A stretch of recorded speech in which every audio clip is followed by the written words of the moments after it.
আল্লাহর প্রশংসা করে করে কোনোদিন শেষ করা যাবে? এজন্য কখনোই যেন অভিযোগ না করি আল্লাহর কাছে, কমপ্লেইন যেন না করি। Instead of complaining we should praise more and more. বেশি বেশি প্রশংসা করতে হবে, অভিযোগ করা যাবে না।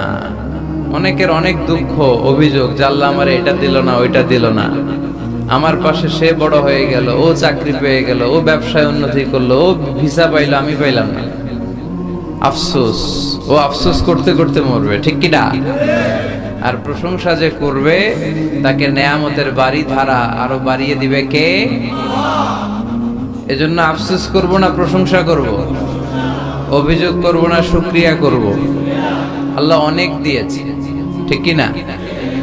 আপনারা শেখ সাদি রাহিমাহুল্লাহর নাম শুনে থাকবেন। বালাগাল উলা বিকামালিহি কাশাফাদ দুজা বিজামালিহি, এই কবিতা লিখে উনি বিখ্যাত হয়েছিলেন।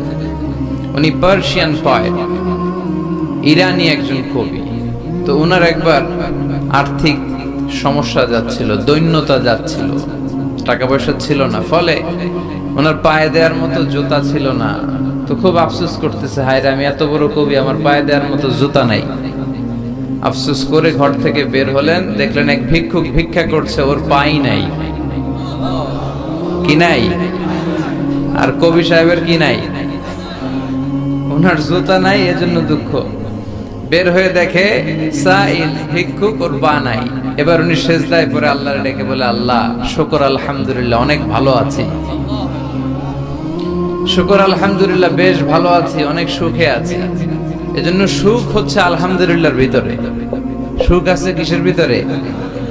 যে কোনো পরিস্থিতিতে আমরা থাকি না কেন, বিপদে আপদে, সকালে বিকালে, শীতকালে গ্রীষ্মকালে, আমরা কি পড়ব? আলহামদুলিল্লাহ পড়ব। এর কারণ চাহিদার কোনো শেষ নাই। যার আছে যত বেশি, সে চায় তত বেশি। দেখবেন যার সাইকেল আছে ও হুন্ডা চায়, চায় না? আরো নিচ থেকে যদি বলি, যার পা নাই ও চায়, আল্লাহ আমার যদি দুইটা পা থাকতো। কথা বলেন, পা নাই এরকম লোক আছে না এলাকায়? সে হেঁটে যাওয়া লোকদের দিকে তাকিয়ে থাকে, আর তার স্বপ্ন থাকে ওইটাই, আমার যদি পা থাকতো। হেঁটে হেঁটে হেঁটে যারা বাজারে যায়, স্কুলে যায়, কলেজে যায়, ওদের আফসোস যারা সাইকেল চালায় ওদেরকে দেখে, তাই না? সাইকেল থাকলে খুব ভালো হইতো, সাইকেল চড়ে চড়ে বাজারে যেতে পারতাম। সাইকেলওয়ালারও আফসোস আছে, সে আফসোস করে হুন্ডাওয়ালাদের দেখে, মনে মনে ভাবে যদি ভো থাকতো, হ্যাঁ, একেবারে যেতে পারতাম। হুন্ডাওয়ালাদের আফসোস হচ্ছে প্রাইভেট কারওয়ালাদের দেখে, ইস আমার যদি একটা কার থাকতো। যার কার আছে ও আফসোস করে, ইস আমার যদি একটা প্লেন থাকতো। যার প্লেন আছে ও বলে, ইস আমার যদি একটা কপ্টার থাকতো, if I had a copter, আমার যদি একটা হেলিকপ্টার থাকতো, উড়াল মারতাম। কথা বলেন। তাহলে এই চাহিদার, ডিমান্ডের, হিউম্যান ডিমান্ডস এর কোনো শেষ আছে? যে এলাকার ছোট্ট মেম্বার, ওই মেম্বার ভাই চায় কি করে চেয়ারম্যান হওয়া যায়। কথা বলেন। যিনি চেয়ারম্যান হয়ে গেলেন, উনি এবার ভাবে কি করে MP, member of the parliament হওয়া যায়, তাই না? আচ্ছা, এমপি যিনি হয়ে গেলেন, উনি আরেকটু উপরে যেতে চায়, ভাবে যদি একটু যদি যাইতে পারি, একটা মন্ত্রণালয় যদি পাইতাম, হ্যাঁ, মিনিস্ট্রি যদি একটা পেতাম, কতই না ভালো হতো। তো মন্ত্রী যিনি হইল, উনি, ওনার অনেক শখ, ইস আর একটা জায়গা বাকি, হ্যাঁ, কি নাম ওইটা? PM, prime minister. কিন্তু এই দেশে অসম্ভব। কথা বলেন, এই দেশে প্রাইম মিনিস্টার হওয়া যাবে? এক দুজন এদের মধ্যে ধাক্কাধাক্কি, এবং ওনাদেরকেই মেনে নিতে হবে। আপনি বাঁচেন আর মরেন, ওনারাই প্রাইম মিনিস্টার। কথা বলেন। তাহলে এই কথাগুলো বলার উদ্দেশ্য হচ্ছে, হিউম্যান ডিমান্ডস এর কোনো শেষ নাই, আনলিমিটেড হিউম্যান ডিমান্ডস। এজন্য বিশ্বনবী বললেন, লাউ আন্না লিকুল্লি ইবনি আদামা ওয়াদিয়ান মিন যাহাব আহাব্বা আইয়াকুনা লাহু ওয়াদিয়ান ওয়া লা ইয়ামলা আফাহু ইল্লা তুরাব। আল্লাহ বলেন, এই বনি আদমের প্রত্যেককে যদি একটা করে স্বর্ণের পাহাড়ের মালিক বানিয়ে দেয়া হয়, কিসের পাহাড় দেখছেন জীবনে? আচ্ছা, স্বর্ণের পাহাড়ের যদি মালিক বানিয়ে দেয়া হয়, আহাব্বা আইয়াকুনা লাহু ওয়াদিয়ান, একটা করে স্বর্ণের পাহাড়ের মালিক বানিয়ে দিলেও সে চাইবে কিভাবে আরো একটা স্বর্ণের পাহাড়ের মালিক হওয়া যায়। আচ্ছা, একটু বুঝে শুনে উত্তর করবেন। একটা স্বর্ণের পাহাড়ের মালিক যদি আমি হই, শুধু আমি কেন, আমার 14 পুরুষ এটারে বিক্রি করে খেলেও কি শেষ করতে পারবো? আমার আরেকটা লাগবে কেন? আরেকটা দিয়ে আমি কি করব? স্বভাব। বিষ্ণু বললেন সবশেষে হাদিসের শেষাংশে বললেন, ওয়ালাইয়ামলা আফাহু ইল্লা তুরাব, কবরের মাটি ছাড়া কোনো কিছুই মানুষের এই জিহ্বাটারে থামাতে পারবে না। চিৎকার করে বলেন ঠিক কি না? এজন্য যার আছে বেশি ও চায় বেশি, এই ডিমান্ডটারে একটু কমাতে হবে, আল্লাহর কাছে শুকরিয়া করতে হবে। অর্থের প্রয়োজন আছে, কিন্তু এটার হৃদয়ে স্থান দেয়া যাবে না। এটা হাতে আসবে আবার চলে যাবে, ঠিক কি না? হৃদয়ে স্থান থাকবে কার?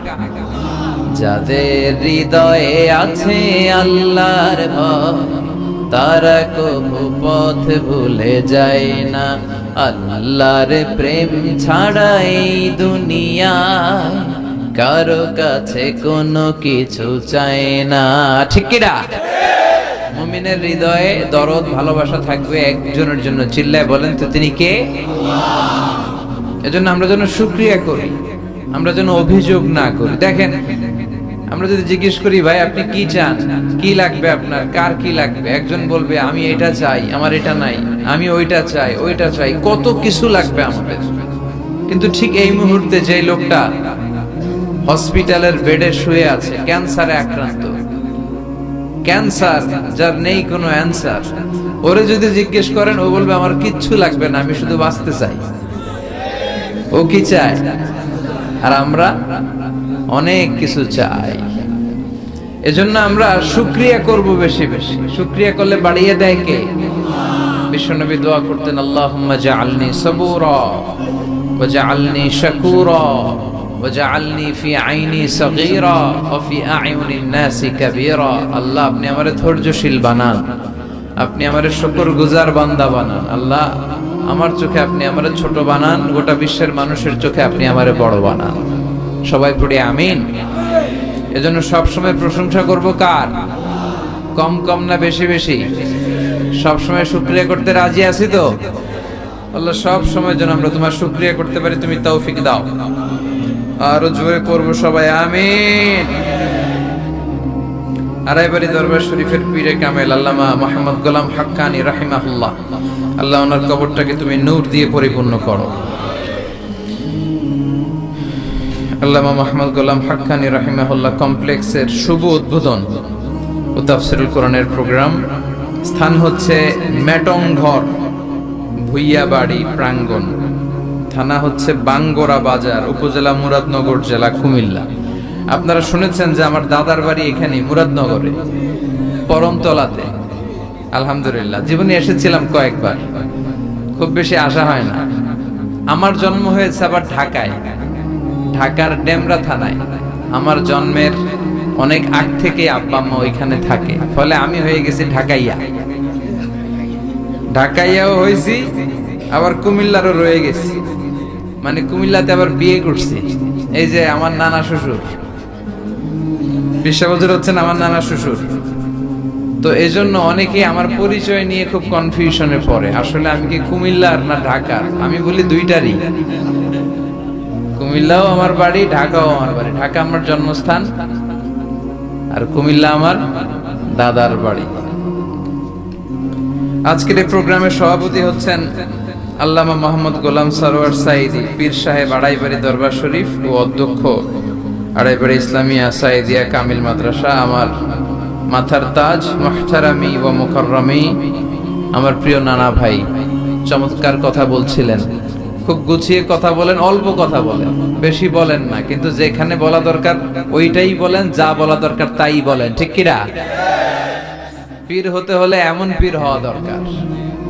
অনেক পীরের নাম আমরা জানি, কাউকে ছোট করে কটাক্ষ করে বলছি না, আপনি আমার নানা ভাইয়ের কথা শুনলে দেখবেন যে গতানুগতিক যে পিরালি, এই পিরালি উনি করে না।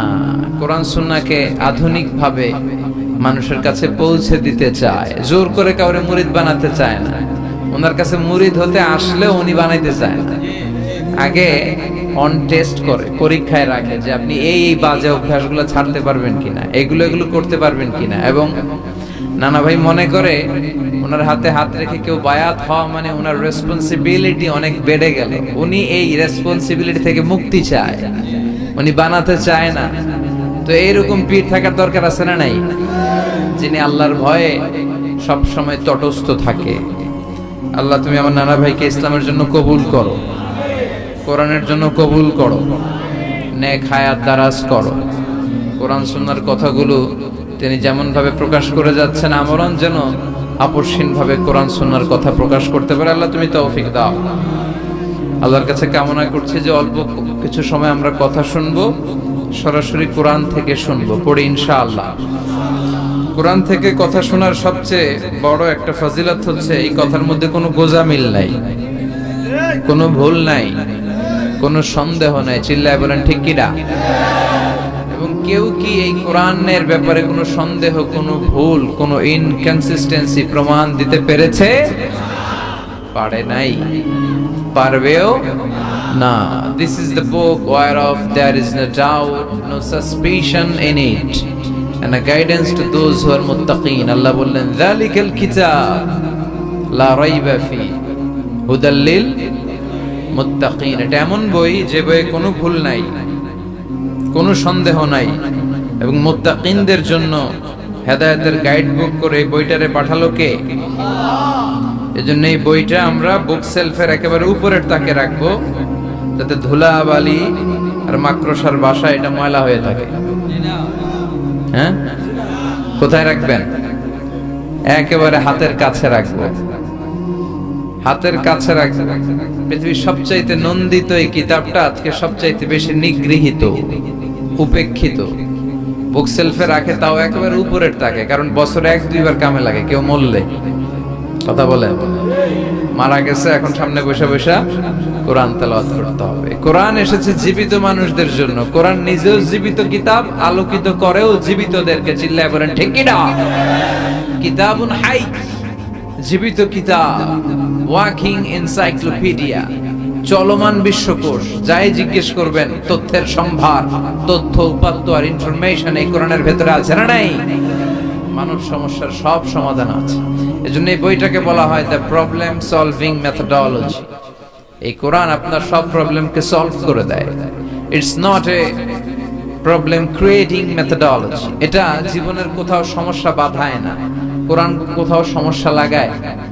কথা বলেন, জট লাগায় নাকি জট খুলে দেয়? আলহামদুলিল্লাহ পড়েন। এজন্য কোরআনের সাথে যেন আমরা সম্পর্ক বাড়াই। We should increase the attachment with the holy book Quran. যতই সম্পর্ক বাড়াবেন আপনার মর্যাদা বাড়াবে কে? সম্মানিত ভাইরা, খেয়াল করে বুঝবেন, সাইয়েদনা জিবরিল আলাইহিস সালাম এই কোরআন নিয়ে পৃথিবীতে এসেছিল, তাই তিনি হয়েছেন শ্রেষ্ঠতম ফেরেশতা। রমাদান আল মুবারকে আল্লাহ তাআলা এই কোরআনকে নাজিল করেছে, তাই রমাদান হয়েছে শ্রেষ্ঠতম মাস। বিশ্ব নবীর উপর আল্লাহ তাআলা এই কোরআন নাজিল করেছেন, তাই তিনি হয়েছেন বিশ্ব নবী। আমরাও যদি এই কোরআনের সাথে সম্পর্ক লাগাই, আমাদের মর্যাদাও এরকম আকাশচুম্বী করে দিবে কে? এজন্য কোরআনের সাথে অ্যাটাচমেন্ট বাড়ানোর দরকার আছে না নাই? প্রতিদিন যেন আমরা কোরআন তেলাওয়াত করি, প্রতিদিন যেন কোরআনের বঙ্গানুবাদ পড়ি। যা বলার সব বলা হয়েছে, নতুন করে আল্লাহ কিছু বলবে না। এজন্য কোরআন থেকে নূর নিয়ে যেন আমরা নিজেদেরকে আলোকিত করি। কোরআনের একটা নাম হচ্ছে নূর, একটা নাম কি? লিতুখরিজান নাসা মিনাজ যুলুমাতি ইলান নূর। এই কোরআনকে আমি পাঠিয়েছি অন্ধকারাচ্ছন্ন মানুষগুলোকে আলোর পথে নিয়ে যাবার জন্য। কোরআন মানুষকে আলোকিত করে, কোরআন মানুষকে জাহালাত বা অন্ধকার শিক্ষা দেয় না। এজন্য আসুন কোরআনের সাথে সম্পর্ক বাড়াই এবং নিজেদেরকে আলোকিত করি। আর এই কোরআনের যেখান দিয়েই আমরা কথা শুনি না কেন, শোনা নাই, লা তুহসা আজাইবুহু ওয়া লা তাবলা গরাইবুহু ফিহি মাসাবিহুল হুদা ওয়া মানারুল হিকমা। কোরআনের আশ্চর্যান্বিতার কোনো শেষ নাই, কোনো শেষ নাই। যতই পড়বেন ততই আশ্চর্য হবেন। সুবহানাল্লাহ পড়বেন না? ওয়ালা তাবলা গারাইবুহু, এটা কখনো পুরাতন হবে না, জীর্ণ শীর্ণ হবে না। সূরা ফাতিহা যারা আমরা পড়েছি লক্ষ লক্ষ বার, যাদের বয়স 50 কিংবা 60, কত লক্ষ বার সূরা ফাতিহা পড়েছি, কোনো হিসাব আছে? তারপরেও কোনোদিন কি মনে হয়েছে যে সূরা ফাতিহাটা পুরান পুরান লাগে? 60 বছর ধরে সূরা ফাতিহা দিয়ে শুরু করছি নামাজ, কালকে থেকে কুল হুয়াল্লাহ দিয়ে শুরু করব, এরকম কেউ বলে কোরআন পুরান লাগে? চির নতুন, এভারগ্রিন, সবুজ, চির সবুজ, চির নতুন, এটা কখনো পুরাতন হয় না। ফিহি মাসাবিহুল হুদা, কোরআনে আছে হেদায়েতের মশাল, ওয়া মানারুল হিকমা, আর কোরআন হচ্ছে বিজ্ঞানের সুউচ্চ মিনার। কোরআনের ভিতরে বিজ্ঞানের তথ্যপত্র আছে না নাই? আপনি কোরআনে বর্ণিত cosmic symbols, natural ফিনোমেনা, scientific indications গুলো যদি পড়েন আপনি অবাক হবেন, কপাল ঘষে ঘষে আল্লাহর সিজদা দিবেন, ঠিক কি না? এজন্য আসুন কোরআনের সাথে সম্পর্ক বাড়াই, প্রতিদিন কোরআন পড়ব, ধীর স্থির ভাবে পড়ব। রাত্তিলিল কুরআনা তারতিলা। আনাস রাদিয়াল্লাহু তাআলা আনহুকে জিজ্ঞেস করা হলো, আনাস, আল্লাহ রাসূলের কাইফা কানা কিরাআতু রাসূলিল্লাহ, আল্লাহ রাসূলের কিরাত কেমন ছিল? তিনি বললেন, কানাত মাদ্দান, আল্লাহ রাসূল সাল্লাল্লাহু আলাইহি ওয়াসাল্লাম টেনে টেনে তেলাওয়াত করতেন, টেনে টেনে তেলাওয়াত করতেন। এই যে একটু আগে তেলাওয়াত হচ্ছিল সূরাতুল মুলকের, কত সুন্দর টেনে টেনে সে পড়েছে, এইভাবে বিষ্ণু সাল্লাল্লাহু আলাইহি ওয়াসাল্লাম টেনে টেনে পড়তেন। উম্মে সালামা রাদিয়াল্লাহু তাআলা আনহাকে জিজ্ঞেস করা হলো, কাইফা কানাত কিরাআতু রাসূলিল্লাহ ইয়া উম্মুনা, ইয়া উম্মানা, আমাদের মাতা, আমাদের প্রিয় নবীর তেলাওয়াত কেমন ছিল? উম্মে সালামা বললেন, কানা রাসূলুল্লাহ ইউকাত্তিউ বাইনা কিরাআতিহি আয়াতান আয়াত, আল্লাহ রাসূল সাল্লাল্লাহু আলাইহি ওয়াসাল্লাম এক আয়াত করে থেমে থেমে কোরআন তেলাওয়াত করতেন। পড়েন সুবহানাল্লাহ। এক আয়াত পড়তেন, থামতেন, আবার আরেক আয়াত শুরু করতেন, আবার আরেকটা আয়াত পড়তেন, আবার থামতেন, আরেক আয়াত শুরু করতেন। প্রতিটা অক্ষর, প্রতিটা উচ্চারণ কেটে কেটে দেখা যেত, বোঝা যেত। চিল্লায় পড়েন আল্লাহু আকবার। আর আমাদের তেলাওয়াতের কি অবস্থা? তারাবির নামাজের কি অবস্থা? আমাদের মেটন ঘরের কি অবস্থা? জাপানের বুলেট ট্রেন ফেল, ঠিক কিনা?